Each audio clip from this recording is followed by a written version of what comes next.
Olá para você que acompanha a programação da TV Câmara e também da Rádio Câmara. Obrigado pela sua audiência e sua companhia mais uma vez. Estamos começando mais um programa Espaço Aberto e hoje o nosso tema são os riscos do tabagismo. E para falar sobre isso, nós estamos recebendo em formato virtual o Dr. Renato Calil, que é médico pneumologista. Doutor, muito obrigado por ter aceitado o convite e estar aqui com a gente. Olá a todos, eu que agradeço, muito obrigado. Bom, doutor, a gente sabe que o cigarro é algo que não faz bem à saúde, isso já é sabido, mas mesmo assim a gente ainda sabe que muitas pessoas fazem uso do cigarro, cigarro convencional, tabaco. Quais são os riscos para quem ainda insiste em usar o cigarro, doutor, para a saúde dessa pessoa? Bem, o cigarro, ele tem mais de 4.000 substâncias, né? Sabidamente hoje nós temos aí mais documentadas mais de 50 doenças relacionadas ao tabagismo, né?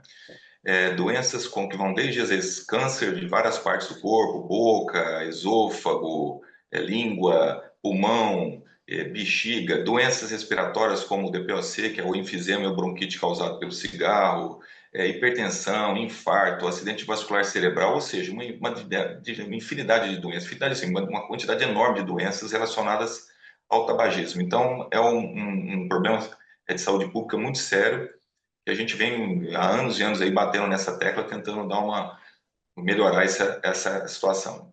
Doutor, se a gente pensar aqui praticamente, quando a gente vai num lugar que está pegando fogo, por exemplo, é muito difícil conseguir ficar do lado da fumaça, né? O ser humano tem, acho que qualquer animal, né?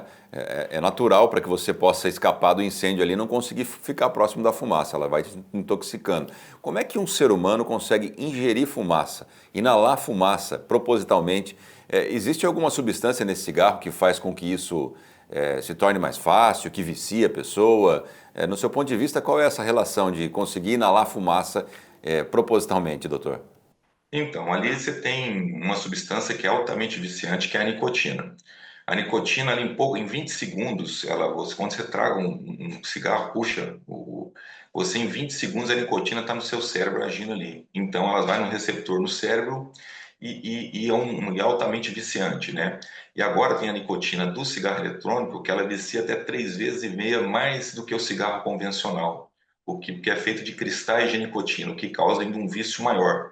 Então, o grande problema do cigarro, além de ter aquelas outras, todas as outras mais de 4.000 substâncias, mas a que causa o vício maior, o grande problema do vício é a nicotina.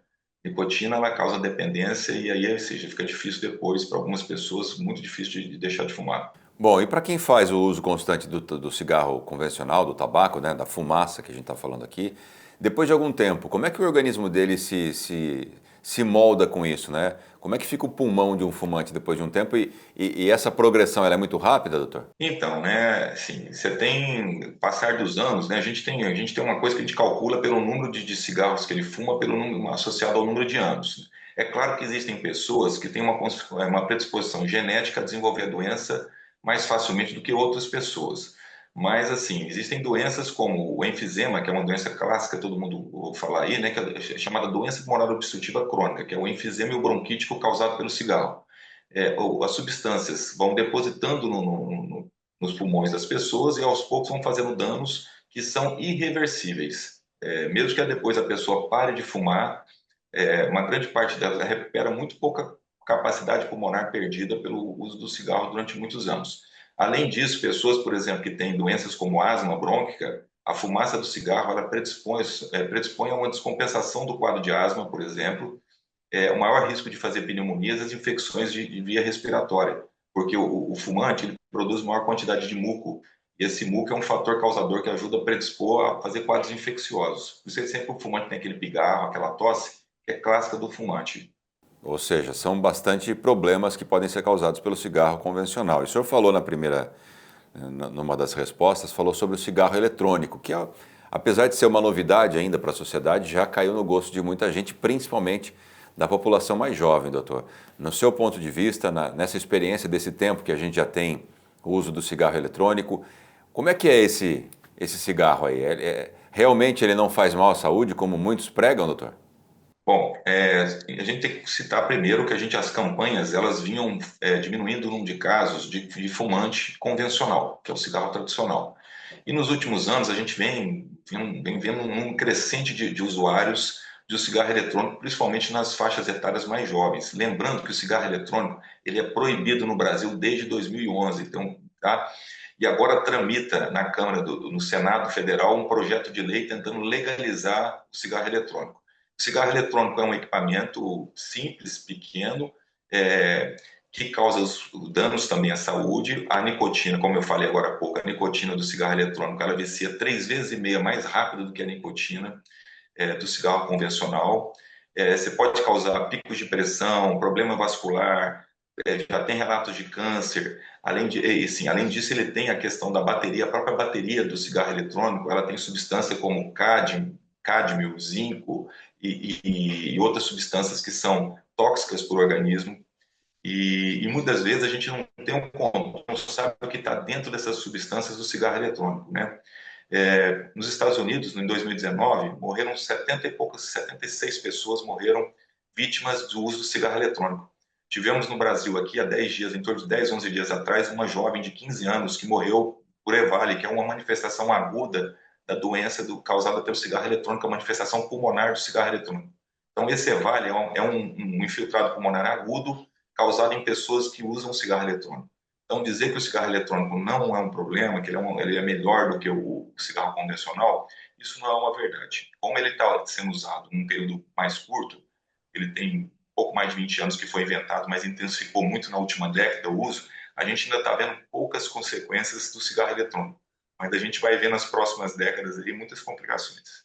Voltando para o cigarro convencional, que é o tabaco, né, o que a gente acende lá, a pessoa que fuma, inala aquela fumaça, existe também o fumante passivo, é um termo bastante conhecido, que são as pessoas que convivem com o fumante. Por exemplo, o pai de família lá, ele é fumante e tem lá 5 filhos. Os 5 filhos e a mulher também são fumantes passivos. Esse fumante passivo também tem risco à saúde, doutor?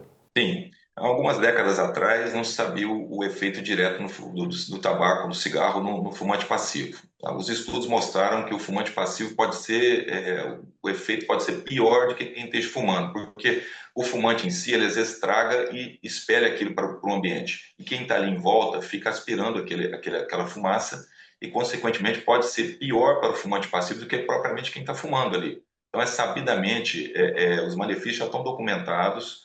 Então, as pessoas devem evitar. Tanto é que as medidas, principalmente, foram criadas, né, de não poder fumar em ambientes fechados, tudo isso melhorou bastante a questão toda dessa exposição, mas a gente ainda tem sempre, às vezes, principalmente dentro de casa, do convívio, né, principalmente a pessoa que tem criança pequena em casa, tudo, deve evitar, porque os malefícios já estão documentados e são os mesmos do fumante ativo. No caso do cigarro eletrônico, também tem esse problema ou não? Não, o cigarro eletrônico não, porque o cigarro eletrônico é o seguinte, ele libera um vapor, ele não libera fumaça, ele libera um vapor dessa substância que é condensada, na realidade o cigarro eletrônico, aí, que é o mais tradicional, eles colocam uma substância líquida ali, dissolvida, e aquilo ali joga um vapor para o ambiente. E o que acontece? Ele passa a ser estimulante para o jovem porque ele não tem aquele cheiro, odor, o cheiro desagradável da fumaça que tem um cigarro convencional. E geralmente eles colocam, às vezes, aroma no cigarro eletrônico para dar aquele aroma, desse sabor, um cheiro de morango, de hortelã, de menta, para deixar a coisa um pouco mais agradável. Deixa mais agradável e isso acaba sendo um fator estimulante para as pessoas utilizarem. Já com relação ao fumante passivo, o cigarro eletrônico não tem esse problema da transmissão da pessoa poder inalar ali a nicotina, a coisa toda pelo fumante passivo. Doutor, com relação agora ao cigarro eletrônico ainda, eu me lembro que começo dos anos 2010, se eu não estiver enganado, o Estado de São Paulo colocou uma lei proibindo o uso de cigarros convencionais em restaurantes, né? E aí, a partir dali, foram várias campanhas, como o senhor mesmo falou, que conseguiram diminuir o uso do cigarro convencional, né? E agora, com relação ao cigarro eletrônico, como é que a gente tem que fazer, no seu ponto de vista, para frear esse aumento assustador do uso desse tipo de cigarro, principalmente na faixa etária dos jovens, né? Nós temos pesquisas de jovens de 13 a 17 anos, um dado interessante aqui, que mais de quase 20% dessa faixa etária já experimentou o tal do cigarro eletrônico. Como fazer para evitar esse tipo de situação, doutor? Bom, primeiramente, querendo dizer que o Estado de São Paulo foi o primeiro estado a prover um projeto de lei que proibia o fumo em ambiente fechado. Depois se desenvolveu para o Brasil todo. A questão toda é que já existiu o cigarro eletrônico, ele é proibido desde 2011. O problema é que as leis, assim, muitas vezes elas acabam não sendo, não há primeiro não há uma fiscalização. Isso é fundamental fiscalizar, ou seja, alguém está sendo, você sai nas ruas, nos bares, nos restaurantes, chegam pessoas vendendo na rua, ali aleatoriamente o cigarro eletrônico tem um acesso fácil para o jovem, essas baladas, essas coisas todas aí. Segundo, é instruir, né, é educar as pessoas, é mostrar os malefícios. Tem muitas pessoas que acham que o cigarro eletrônico não faz mal, que o cigarro eletrônico ele é melhor do que não sei se melhor é a palavra correta, né? Menos pior do que o cigarro convencional. Então a primeira coisa que tem que estar é educar as pessoas, coibir o comércio, a venda e torcer para que esse projeto de lei que está rolando no Senado para ser votado, que ele não passe, porque se ele legalizar o cigarro eletrônico, aí infelizmente a gente vai perder o controle e vai ficar muito difícil. Porque o cigarro convencional, a gente conseguindo com essas leis de não poder fumar em ambiente fechado, você vai limitando as pessoas de uso e tudo, entendeu? Então, basicamente é isso. Eu acho que é educar e criar leis, né, para coibir isso. Só para a gente finalizar aqui um pensamento, né? Cada real que o governo ganha de imposto sobre a venda do cigarro legalizado, hoje ele gasta 6 para poder tratar esse paciente no futuro. Então, realmente é um tiro no pé legalizar esse tipo de situação, por mais que isso possa gerar imposto. Só que, infelizmente, a gente sabe que no Brasil a fiscalização é coisa que deixa a desejar em vários setores, e no cigarro eletrônico não é diferente. Dr. Renato Calil, quero agradecer sua participação com a gente aqui, dividir o seu conhecimento e fazer esse papel, né, de informação para a população de que sim, o cigarro eletrônico, o cigarro convencional fazem muito mal à saúde e o ideal é que a gente possa evitar. Obrigado, doutor. Eu agradeço, muito obrigado, um abraço a todos. Obrigado ao Dr. Renato e a você que acompanhou essa entrevista pela sua audiência e até a próxima.